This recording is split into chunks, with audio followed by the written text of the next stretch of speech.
Kalau misal kata dalam lebih besar daripada calon pematang PAU tapi calon Perdana Menteri kan, kerana sekarang ni kalau macam kita tengok pilihan raya yang ke-13 yang kita adakan ni adalah di pertarungan di antara dua gagasan besar, Barisan Nasional dan calon Perdana Menteri dia Najib, dan Pakatan Rakyat calonnya adalah Anwar. Dan dalam dari segi mata publik itulah yang mereka terima kan. Jadi macam mana kalau Datuk Seri kalau walaupun tidak dipenjarakan tapi disalahkan, tidak boleh bertanding, bagaimana dengan calon Perdana Menteri ini daripada Pakatan Rakyat?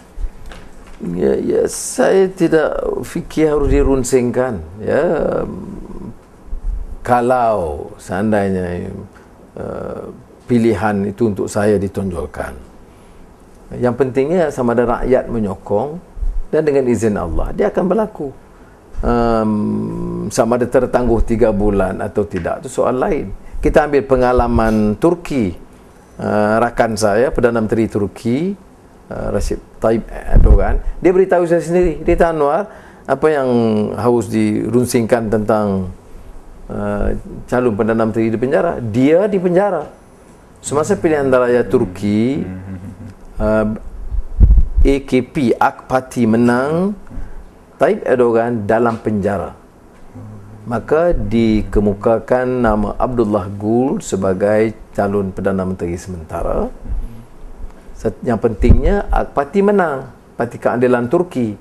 Jadi Parti Keadilan Turki menang, Parlimen bersidang, betulkan kecurangan sistem kehakiman, dia keluar, bertanding pilihan raya kecil, Parlimen menang, terus diangkat jadi Perdana Menteri. Hingga sekarang merupakan seorang Perdana Menteri negara Islam yang paling terkemuka dan dihormati. Jadi masalahnya apa? Kata siapa yang nak pegang sementara itu bukan perkara pokok.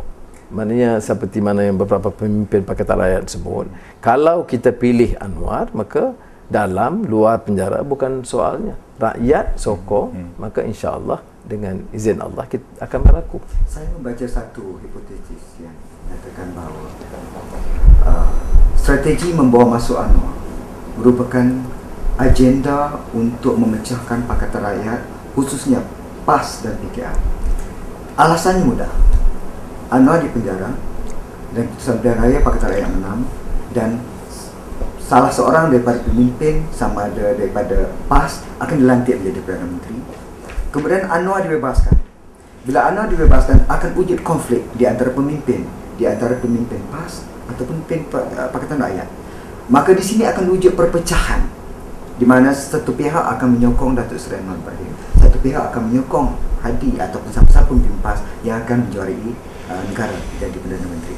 Apakah konflik ini dia sesuatu agenda yang tersusun yang Datuk Seri rasa berkemungkinan besar boleh timbul?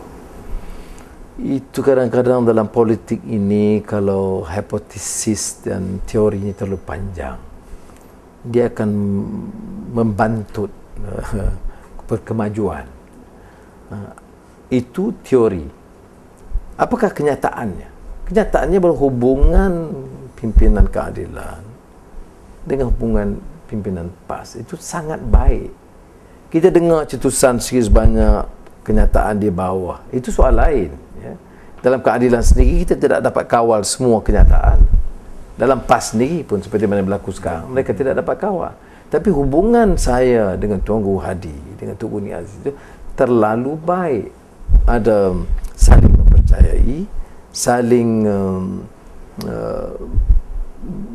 memohon nasihat dan kemuka pandangan, dan saya tidak fikir ada masalah dalam perkara itu.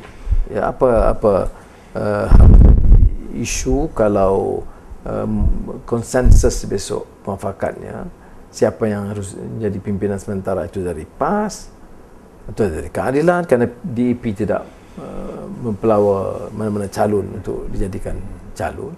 Saya tidak fikir itu jadi masalah. Saya sendiri tidak fikir akan ada apa-apa ketegangan. Itu yang diteorikan dulu. Kalau Pakatan Rakyat, siapa daripada awal hal ini dibangkitkan. Tapi daripada awal saya tahu pendirian pimpinan PAS, ya, bahawa harus ada, yang penting ialah agenda harus jelas. kedudukan kepentingan masyarakat Islam, kedudukan Melayu Bumi Putera, di samping menjamin keadilan yang lain, itu harus diketengahkan. Soal media UMNO BN memaparkan di sebaliknya itu soal lain lah, kerana dia itu media ala Mubarak, memang tidak mungkin akan membawa mesej yang lebih telus. Tapi memang sekarang ni pun dalam semua ucapan Najib lah, kebanyakan ucapan Najib dan Muhyiddin dan juga pemimpin-pemimpin UMNO, mereka mengatakan kalau Pakatan menang, dia punya selling point dia, Pakatan menang siapa nak jadi PM? Hadi nak jadi PM, Kit Siang nak jadi PM, dia tak tahu siapa nak jadi PM. Jadi kalau misal kata Datuk Seri dah masuk penjara, dia mungkin mereka akan cuba capitalize atas benda itu untuk membuat kekeliruan, kekacauan di masyarakat umum. So jadi apakah perutusan Datuk Seri kepada rakyat Malaysia supaya kerja mereka masalah keliruan? Soalnya pertamanya ialah bahawa UMNO BN gagal mentadbir, gagal mengangkat martabat orang Melayu, gagal dalam memuliakan kedudukan Islam sebagai agama persekutuan, ya, gagal dalam menjamin sistem ekonomi yang baik, menurunkan harga barang, mengurangkan beban rakyat, menaikkan pendapatan mereka, dan ini kegagalan mereka yang jelas. Soal pakatan kita telah putuskan, dan konsensusnya itu ialah untuk kita teruskan. Maksudnya pakatan rakyat harus diberikan sokongan oleh rakyat, dan dengan izin Allah kita mengganti Barisan Nasional. Siapa yang nak jadi? Kita tanya, macam dia kata, siapa akan menjadi Menteri Besar Johor? Kita tanya, siapa yang akan jadi Menteri Besar Selangor kalau UMNO menang? Jadi itu bagi saya itu isu kedua. Dia akan jawab menang dulu.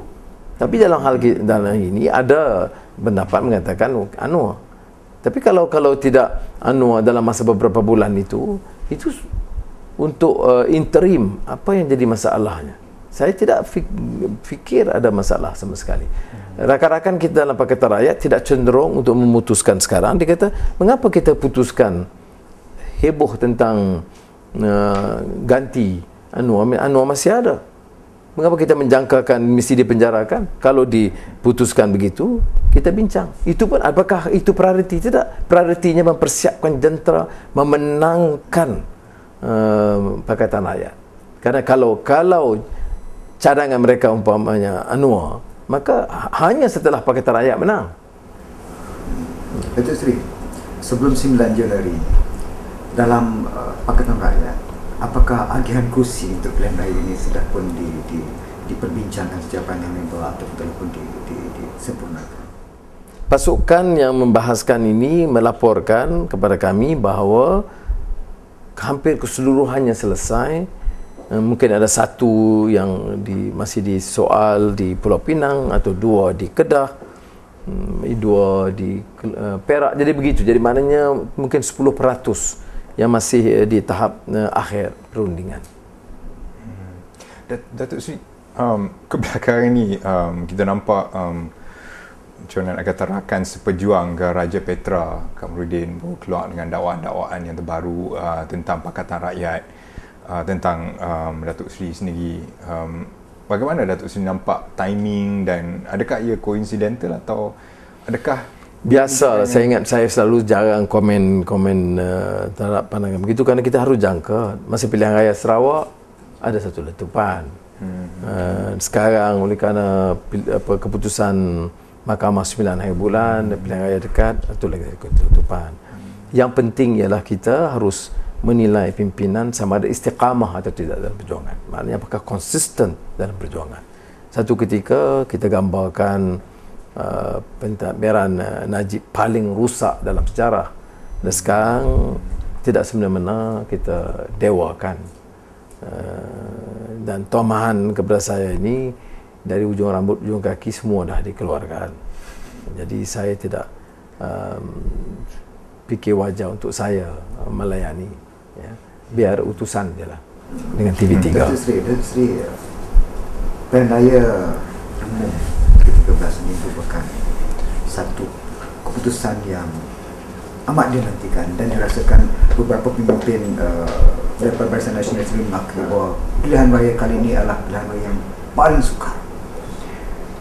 Dari segi keyakinan Datuk Seri untuk menaluki Putrajaya, berdasarkan 0 hingga 100%, berapa angka yang boleh diteruskan nanti Pakatan Rakyat? Saya tak pandai buat unjuran peratus-peratus ni, tapi yang saya yakin insya-Allah melihat kepada kekuatan kita sejak 2008 dan kejayaan kita dapat memantapkan kekuatan di negeri-negeri yang kita kuasai, terutama yang baru seperti mana Selangor, Pulau Pinang dan Kedah, serta perasaan meluap di Perak. Kemudian kejayaan kita menembusi kawasan-kawasan baru di Negeri Sembilan dan Johor, dan keistimewaan kita dalam memperjuangkan nasib masyarakat Melayu di kawasan Felda.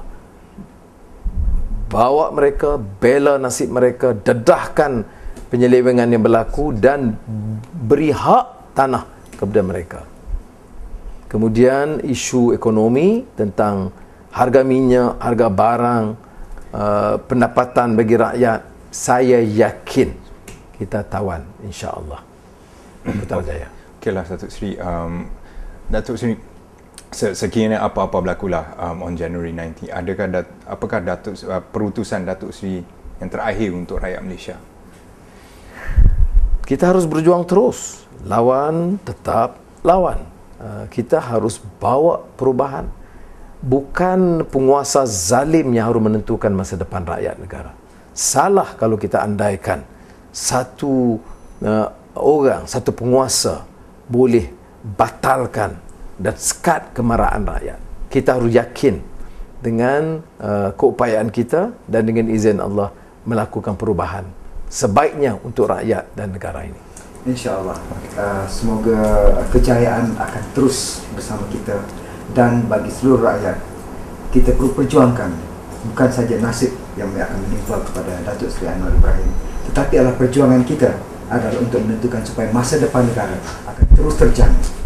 Dengan kalimah itu, kami mengundur diri dan mengucapkan jutaan terima kasih kepada Datuk Seri Anwar Ibrahim, kerana mungkin ada banyak lagi program-program Datuk Seri terpaksa serta selepas ini. Dan bagi pihak kami di TV Selangor mengucapkan terima kasih dan berjumpa lagi. Assalamualaikum warahmatullahi wabarakatuh. Salam.